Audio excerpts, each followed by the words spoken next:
Yehu menjadi Raja Israel. 2 Raja-Raja 9 ayat 1-15. Kemudian Nabi Elisa memanggil salah seorang dari rombongan Nabi dan berkata kepadanya, "Ikatlah pinggangmu, bawalah buli-buli berisi minyak ini dan pergilah ke Ramot Gilead. Apabila engkau sampai ke sana, carilah Yehu bin Yosafat bin Nimsi. Masuklah, ajak dia bangkit dari tengah-tengah temannya dan bawalah dia ke ruang dalam. Kemudian ambillah buli-buli berisi minyak itu, lalu tuangkan isinya ke atas kepalanya, dan katakan, beginilah firman Tuhan, telah kuurapi engkau menjadi raja atas Israel. Sesudah itu bukalah pintu, larilah dan jangan berlambat-lambat." Lalu nabi muda itu pergi ke Ramot Gilead. Setelah ia sampai, maka tampaklah panglima-panglima tentara sedang duduk berkumpul. Lalu ia berkata, "Ada pesan kubawa untukmu ya panglima." Yehu bertanya, "Untuk siapa dari kami sekalian?" Jawabnya, "Untukmu ya panglima." Lalu bangkitlah Yehu dan masuk ke dalam rumah. Nabi muda itu menuang minyak ke atas kepala Yehu serta berkata kepadanya, "Beginilah firman Tuhan Allah Israel, telah kuurapi engkau menjadi raja atas umat Tuhan, yaitu orang Israel. Maka engkau akan membunuh keluarga tuanmu Ahab, dan dengan demikian aku membalaskan kepada Isabel darah hamba-hambaku, nabi-nabi itu, bahkan darah semua hamba Tuhan.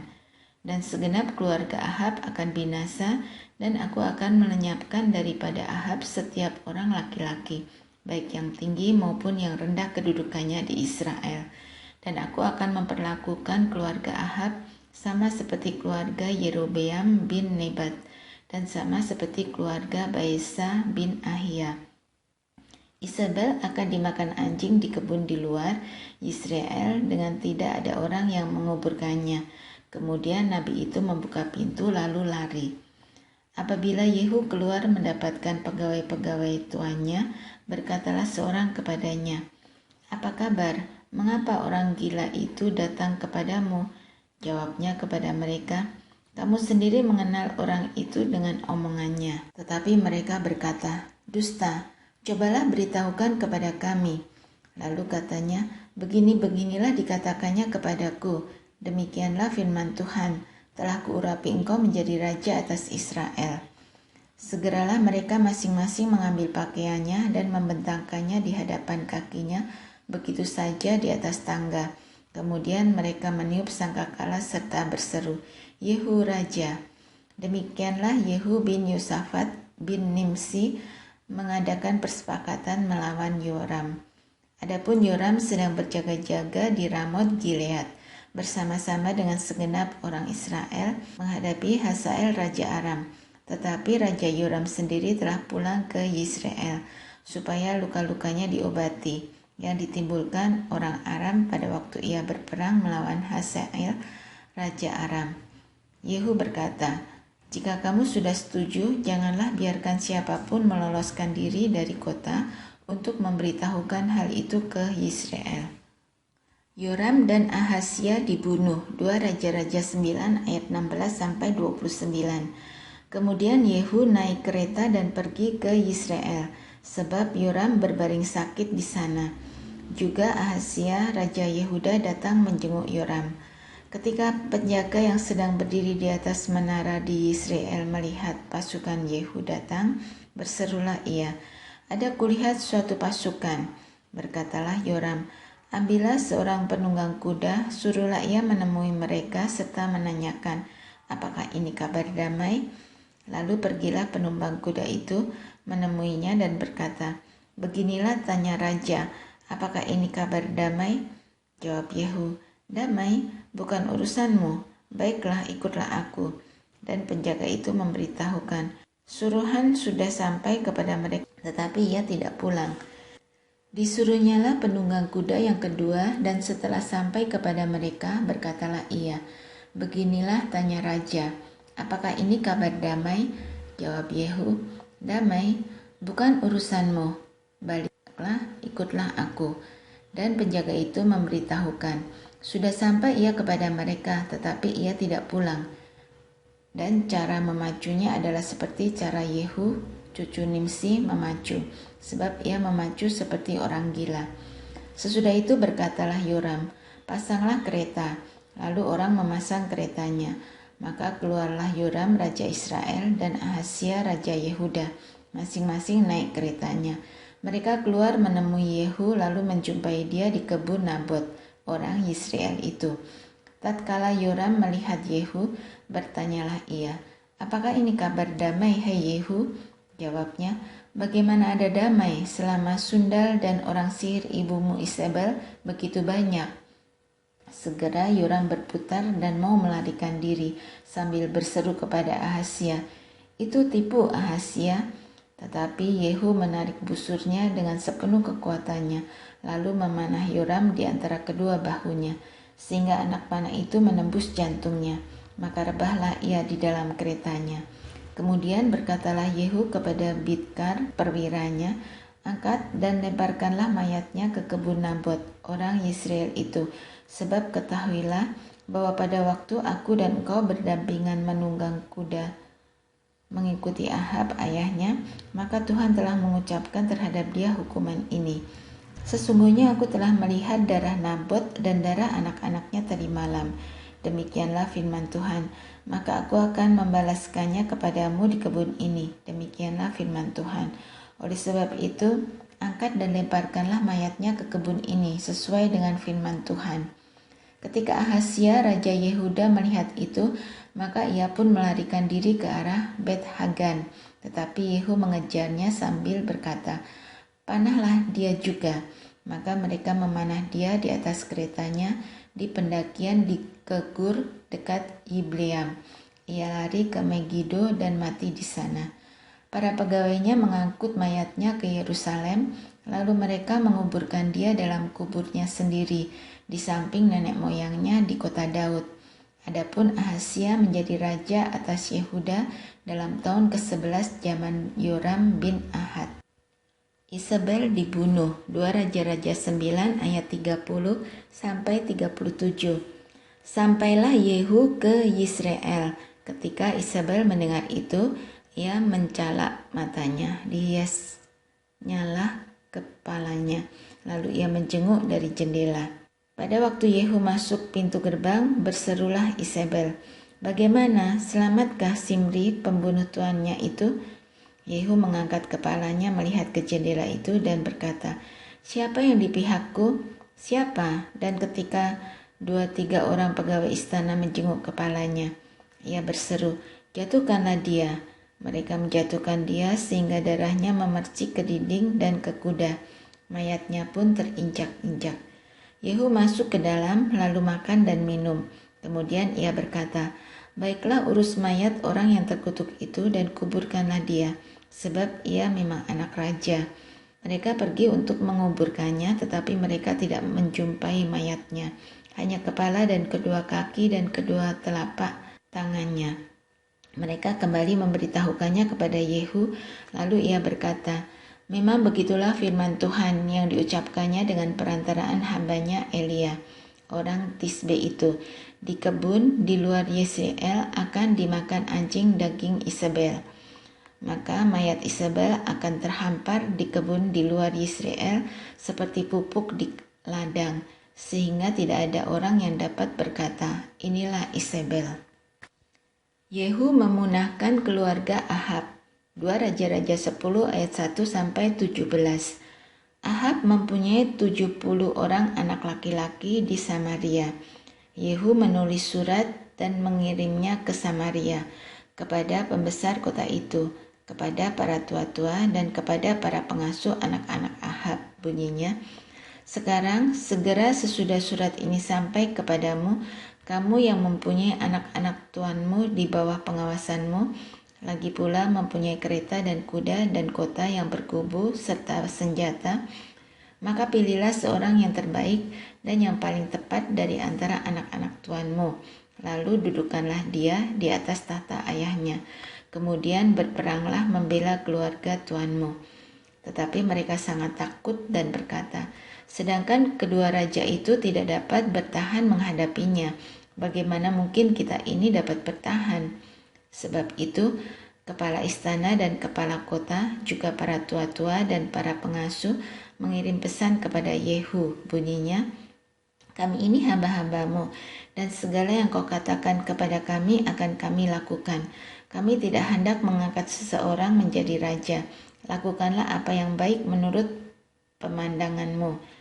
Kemudian Yehu menulis surat untuk kedua kalinya kepada mereka. Bunyinya, jika kamu memihak kepadaku dan mau menurut perkataanku, ambillah kepala anak-anak tuanmu dan datanglah kepadaku besok kira-kira waktu ini ke Yisrael. Adapun ke-70 anak raja itu tinggal bersama-sama orang-orang besar di kota itu yang mendidik mereka.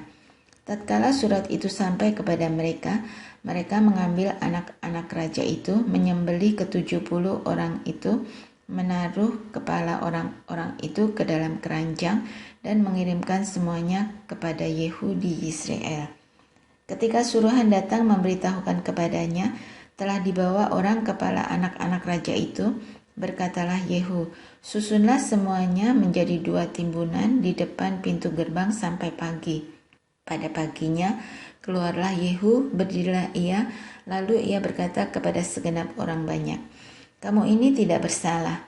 Memang akulah yang telah mengadakan persepakatan melawan tuanku dan telah membunuh dia. Tetapi semua orang ini, siapakah yang membunuh mereka? Ketahuilah sekarang bahwa firman Tuhan yang telah diucapkan Tuhan tentang keluarga Ahab tidak ada yang tidak dipenuhi. Tuhan telah melakukan apa yang difirmankannya dengan perantaraan Elia hambanya. Lalu Yehu membunuh semua orang yang masih tinggal dari keluarga Ahab yang di Yisrael, juga semua orang besarnya, orang-orang kepercayaannya dan imam-imamnya. Tidak ada padanya seorang pun yang ditinggalkan Yehu hidup. Kemudian bangkitlah Yehu pergi ke Samaria. Di jalan dekat Bet-Eket, perkampungan para gembala, bertemulah ia dengan sanak saudara Ahazia, Raja Yehuda. Lalu ia bertanya, siapakah kamu ini? Jawab mereka, kami adalah sanak saudara Ahazia, dan kami datang untuk memberi salam kepada anak-anak raja dan anak-anak ibu suri. Berkatalah Yehu, tangkaplah mereka hidup-hidup. Lalu ditangkaplah mereka hidup-hidup dan disembelih dekat perigi Bet-Eket, 42 orang, dan tidak ada seorang pun ditinggalkannya hidup daripada mereka. Setelah pergi dari sana, bertemulah ia dengan Yonadab bin Rekab yang datang menyongsong dia. Ia memberi salam kepadanya serta berkata, apakah hatimu jujur kepadaku seperti hatiku terhadap engkau? Jawab Yonadab, ya, jika ya, berilah tanganmu. Maka diberinyalah tangannya, lalu Yehu mengajak dia naik ke sampingnya ke dalam kereta. Berkatalah Yehu, marilah bersama-sama aku supaya engkau melihat bagaimana giatku untuk Tuhan. Demikianlah Yehu membawa dia dalam keretanya. Setelah Yehu sampai di Samaria, maka ia membunuh semua orang yang masih tinggal dari keluarga Ahab di Samaria. Ia memunahkannya sesuai dengan firman yang diucapkan Tuhan kepada Elia. Yehu menghapuskan penyembahan Baal. 2 Raja-Raja 10 ayat 18-36. Kemudian Yehu mengumpulkan seluruh rakyat, lalu berkata kepada mereka, adapun Ahab masih kurang beribadah kepada Baal, tetapi Yehu mau lebih hebat beribadah kepadanya. Oleh sebab itu, panggillah menghadap aku semua nabi Baal, semua orang yang beribadah kepadanya, dan semua imamnya. Seorang pun tidak boleh tidak hadir, sebab aku hendak mempersembahkan korban yang besar kepada Baal. Tetapi perbuatan ini adalah akal Yehu supaya ia membinasakan orang-orang yang beribadah kepada Baal. Selanjutnya Yehu berkata, tentukanlah hari raya perkumpulan kudus bagi Baal. Lalu mereka memaklumkannya. Yehu mengirim orang ke seluruh Israel, maka datanglah seluruh orang yang beribadah kepada Baal, tidak seorang pun yang ketinggalan. Lalu masuklah semuanya ke dalam rumah Baal, sehingga rumah itu penuh sesak dari ujung ke ujung. Kemudian berkatalah Yehu kepada orang yang mengepalai gudang pakaian, keluarkanlah pakaian untuk setiap orang yang beribadah kepada Baal. Maka dikeluarkannyalah pakaian bagi mereka. Sesudah itu masuklah Yehu dan Yonadab bin Rekab ke dalam rumah Baal. Lalu berkatalah ia kepada orang penyembah Baal di situ, "Periksalah dan lihatlah supaya jangan ada di antara kamu di sini seorang pun dari hamba-hamba Tuhan, melainkan hanya orang-orang yang beribadah kepada Baal." Lalu masuklah mereka untuk mempersembahkan korban sembelihan dan korban bakaran. Adapun Yehu telah menempatkan 80 orang di luar dan telah berkata, "Siapa yang membiarkan lolos seorang pun dari orang-orang yang kuserahkan ke dalam tanganmu, nyawanya lah ganti nyawa orang itu." Setelah Yehu selesai mempersembahkan korban bakaran, berkatalah ia kepada bentara-bentara dan kepada perwira-perwira, "Masuklah, bunuhlah mereka, seorang pun tidak boleh lolos." Maka dibunuhlah mereka dengan mata pedang. Lalu mayatnya dibuang. Kemudian masuklah bentara-bentara dan perwira-perwira itu ke gedung rumah Baal. Mereka mengeluarkan tiang berhala rumah Baal itu lalu dibakar. Mereka merobohkan tugu berhala Baal itu, merobohkan juga rumah Baal dan membuatnya menjadi jamban. Begitulah sampai hari ini. Demikianlah Yehu memunahkan Baal dari Israel. Hanya Yehu tidak menjauh dari dosa-dosa Yerobeam bin Nebat yang mengakibatkan orang Israel berdosa pula, yakni dosa penyembahan anak-anak lembu emas yang di Betel dan yang di Dan.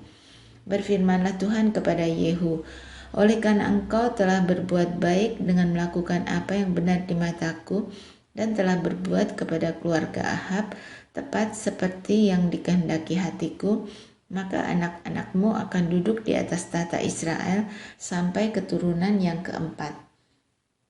Tetapi Yehu tidak tetap hidup menurut hukum Tuhan Allah Israel dengan segenap hatinya. Ia tidak menjauh dari dosa-dosa Yerobeam yang mengakibatkan orang Israel berdosa pula. Pada zaman itu mulailah Tuhan menggunting daerah Israel, sebab Hazael mengalahkan mereka di seluruh daerah Israel di sebelah timur sungai Yordan dengan merebut seluruh tanah Gilead, tanah orang Gad, orang Ruben dan orang Manasye, mulai dari Arur yang di tepi sungai Arnon, baik Gilead maupun Basan. Selebihnya dari riwayat Yehu dan segala yang dilakukannya dan segala kepahlawanannya, bukankah semuanya itu tertulis dalam kitab sejarah raja-raja Israel? Kemudian Yehu mendapat perhentian bersama-sama dengan nenek moyangnya, dan ia dikuburkan di Samaria. Maka Yoahaz anaknya menjadi raja menggantikan dia. Adapun lamanya Yehu menjadi raja atas Israel di Samaria adalah 28 tahun. Atalia dibunuh dan Yoas menjadi raja. 2 Raja-Raja 11 ayat 1 sampai 20. Ketika Atalia, ibu Ahazia, melihat bahwa anaknya sudah mati, maka bangkitlah ia membinasakan semua keturunan raja. Tetapi Yoseba, anak perempuan Raja Yoram, saudara perempuan Ahazia, mengambil Yoas bin Ahazia, menculik dia dari tengah-tengah anak-anak raja yang hendak dibunuh itu, memasukkan dia dengan inang penyusunya ke dalam gudang tempat tidur, dan menyembunyikan dia terhadap Atalia, sehingga dia tidak dibunuh. Maka tinggallah dia 6 tahun lamanya bersama-sama perempuan itu dengan bersembunyi di rumah Tuhan, sementara Atalia memerintah negeri. Dalam tahun yang ke-7, Yoyada mengundang para kepala pasukan 100 dari orang Kari dan dari pasukan bentara penunggu. Disuruhnyalah mereka datang kepadanya di rumah Tuhan. Lalu diikatnya perjanjian dengan mereka dengan menyuruh mereka bersumpah di rumah Tuhan. Kemudian diperlihatkannya lah anak raja itu kepada mereka. Sesudah itu ia memerintahkan kepada mereka, "Inilah yang harus kamu lakukan. Sepertiga dari kamu, yakni yang selesai bertugas pada hari Sabat di sini, tetapi mengawal di istana raja, sepertiga lagi ada di pintu gerbang sur, dan sepertiga pula di pintu gerbang di belakang. Para bentara penunggu haruslah mengawal di istana.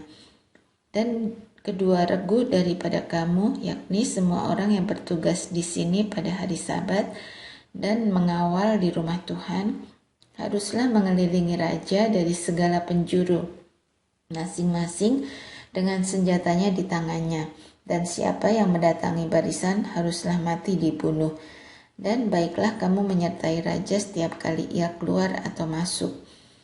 Para kepala pasukan 100 itu melakukan tepat seperti yang diperintahkan Imam Yoyada.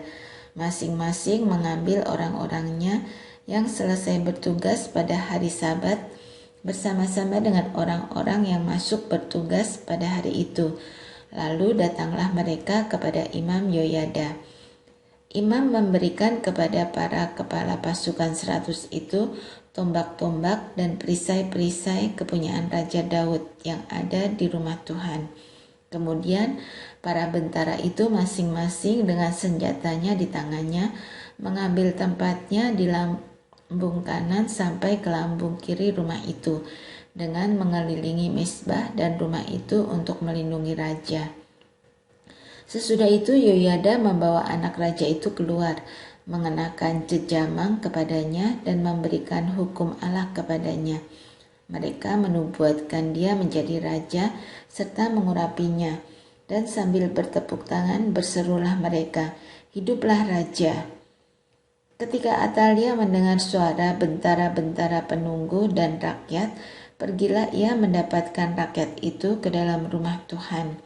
Lalu dilihatnyalah raja berdiri dekat tiang menurut kebiasaan, sedang para pemimpin dengan para pemegang nafiri ada dekat raja, dan seluruh rakyat negeri bersukaria sambil meniup nafiri.